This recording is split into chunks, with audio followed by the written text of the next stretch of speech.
We see digital changes happening around us all the time, and education is not an industry that's left behind. Automation can open new doors for us and for education. For example, maybe it can improve the productivity or the efficiency. But how will that impact teachers' jobs? Will it replace the teachers' jobs, or will it make them more effective and complement their work? Let's have a look at our case study, Amsterdam University College. Let's have a look inside. We're here now with Emma Bocanetti, who's going to give us some information on the different perspectives in the current debate. Throughout history, multiple people have tried to automate education, from Presley and Skinner's inventions in the early 1900s to modern inventions like Jill Watson. However, the debate is now reopening, as during the COVID-19 pandemic, there was an increased dependence on technology. However, there is no current consensus, as can be seen in the example of education in adults. In a 2017 article in The Telegraph, Sir Anthony Sheldon debated that in the next 10 years, robots will begin replacing teachers in the classroom, stating that it would enforce one-to-one learning and replace current traditional teaching. It doesn't seem to be just one answer. You have a look at the frameworks posed by Otto and the one posed by Achimilliano Strello. This will be complemented by interesting comments that teachers from interdisciplinary fields made and a survey filled in by ACE teachers to see what they think. The main focus of automation is to minimize routine tasks. It can support both the teacher and the student's learning perspective. Nowadays, we already see a lot of automation applied in education. For example, course registration, online classes, hand-ins, exercises, etc. It can have productivity growth for both the teacher and the student. So, Mirte, what are some potential examples of replacing automation in the educational sphere? That's a really interesting question. I think a really great example is the example of where Asher Gould introduced listeners to his TED Talk, but also 55,000 people on YouTube, to the idea of an AI teacher assistant, and the teacher assistant was called Jill Watson. So the purpose of Jill Watson is to provide students with more personal feedback, and the most interesting thing actually, what I think is that the students noticed that they provided a more extensive feedback, but also quicker feedback on their assignments. Okay, so Jill Watson, but can you tell us something about the frameworks we saw in class?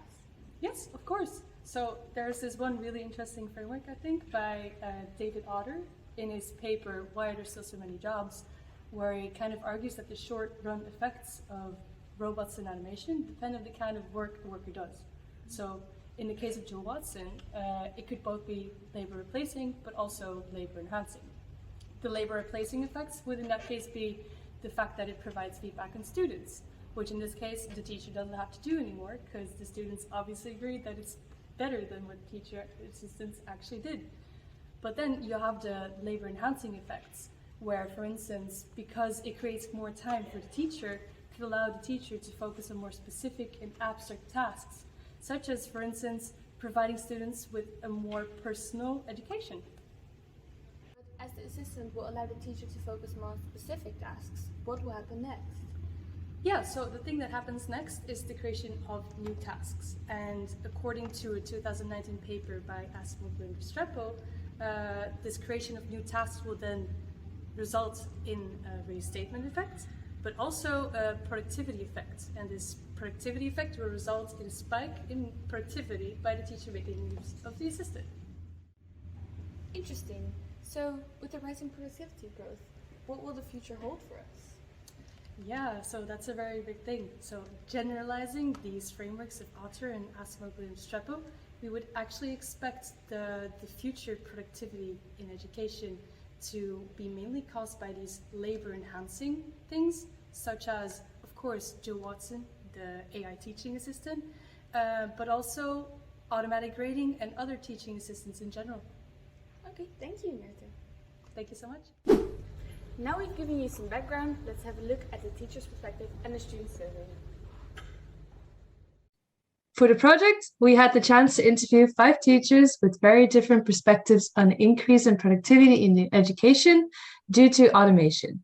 For instance, Brendan, a teacher in the machine learning course, thinks he has gotten very much more productive due to automation. He talks about having automated parts of his grading with the help of test-driven programming, for instance, but also about having made a website with all the course material. This very much is an example of the use of good technology in education as it leads to an increase in productivity, allowing him to engage more with students on a personal level and give them more individual guidance. We also talked to microeconomics expert Lia van Wezenbeek and Sidra Shahid, who is one of AUC's excellent teachers in ethics. Interestingly, they both had similar views on the effects of automation in their educational field. I don't think it's automation so much, it's the rise of communication technology that has made my life lots easier, or at least more diverse. It takes less time to do certain tasks, like communicating with people in other countries. The real point is international communication.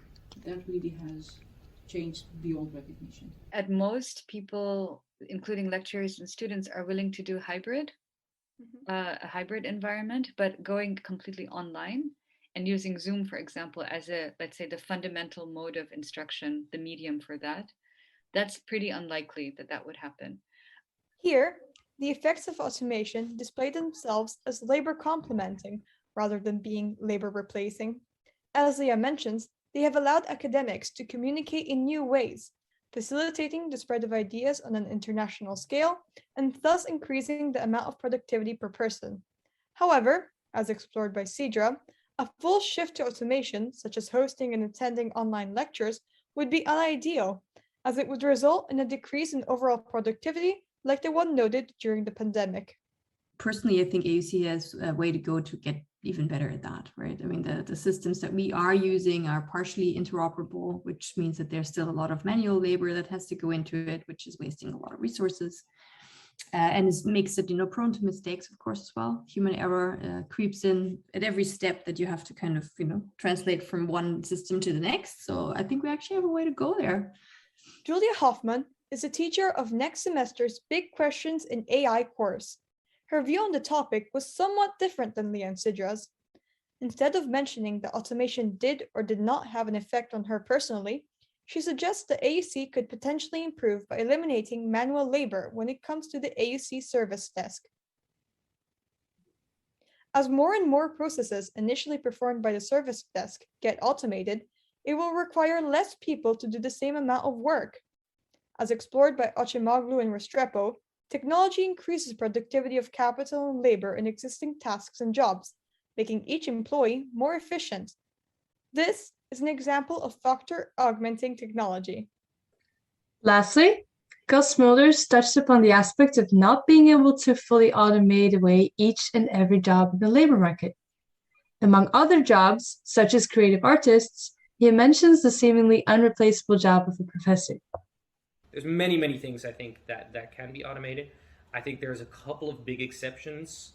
The creative market and the cultural market, I think that's something we're very far away from automating. So I don't think robots are going to take over, painters' jobs anytime soon.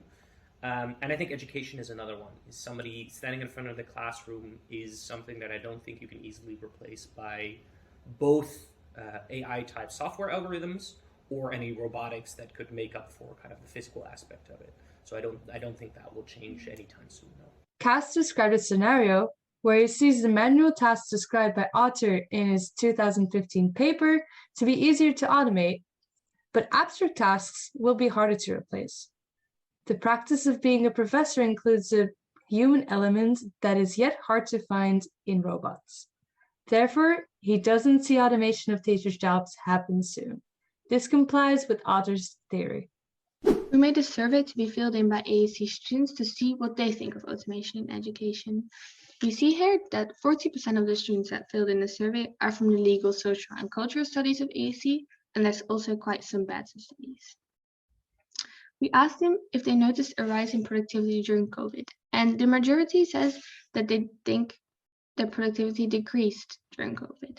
However, if we ask them about if automation in general has made them more productive, the majority says it did and does.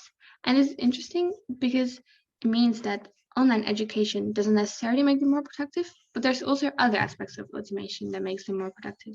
For example, course registration online access to books, handmaidens, etc. We also asked the students about the quality of the automated grading, if it will reduce or increase.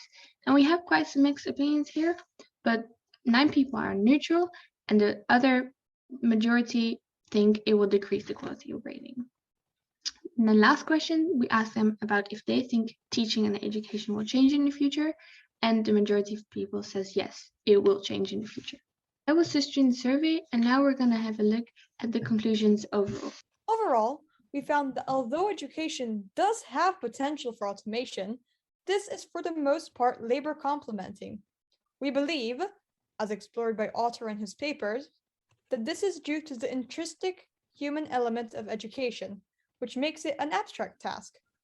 However, there are potentials for factor augmenting technology, as was explored by Julia, but these are more limited to routine tasks.